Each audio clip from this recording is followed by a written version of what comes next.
First, in the Quran, Abraham is a staunch monotheist who rejects idolatry and calls his people to worship only Allah. His devotion to the one true God is central to his story. The Quran portrays him as a prophet who fully submits to God's will, embodying the essence of Islam, which means submission.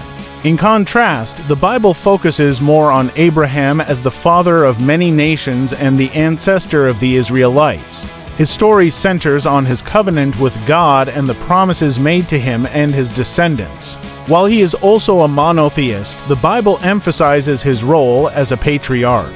Second, the story of Abraham's willingness to sacrifice his son shows another difference. In the Quran, this event is portrayed as a test of faith. The Quran doesn't clearly name the son, but Islamic tradition generally identifies him as Ishmael. When Abraham is about to carry out the sacrifice, God intervenes and provides a ram instead, sparing his son. In the Bible, however, the son Abraham is asked to sacrifice is Isaac. In Genesis, God tests Abraham's faith by commanding him to sacrifice Isaac, but at the last moment, God provides a ram to be sacrificed instead. This event becomes a pivotal moment in the Bible, symbolizing Abraham's unwavering faith and obedience to God. Third, Abraham is considered one of the greatest prophets in Islam. In the Quran, he is honored as a messenger who called people to worship Allah and as a key figure in establishing the Kaaba in Mecca, which is the holiest site in Islam. His prophethood and dedication to God are seen as exemplary. In the Bible, while Abraham is a patriarch and a man of profound faith, he is not referred to as a prophet in the same way. Instead, his significance is rooted in his role as the father of many nations and the recipient of God's promises, with a focus on the covenant established with him.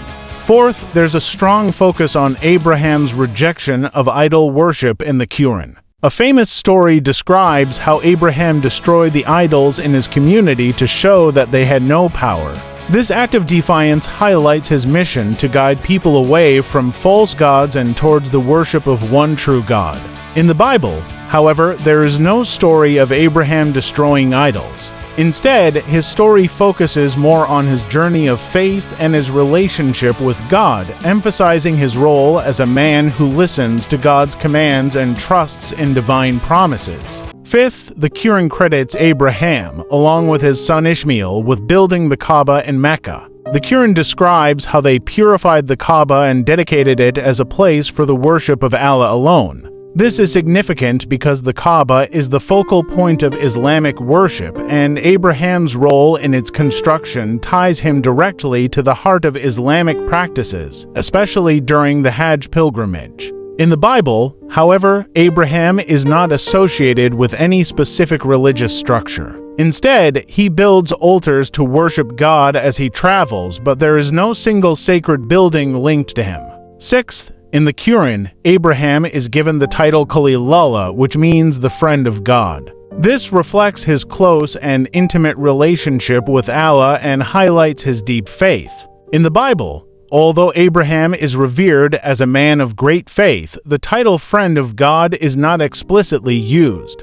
His relationship with God is shown through the covenant and the promises made to him, emphasizing his obedience and trust in God. Seventh, the story of Hagar and Ishmael is also told differently. In the Quran, Hagar and her son Ishmael are left in the desert by Abraham, but the story emphasizes God's protection over them. This story is central to Islamic tradition, especially during Hajj, where Hagar's search for water and the discovery of the Zamzam well are commemorated. Ishmael is also honored as a prophet in Islam. In the Bible, the story of Hagar and Ishmael is present in Genesis, but the focus is more on Isaac as the child of promise. Although God promises to make Ishmael the father of a great nation, Isaac's lineage is more central to the biblical narrative. Eighth, the covenant between Abraham and God is portrayed differently. In the Quran, the covenant is focused on monotheism and Abraham's role as a prophet.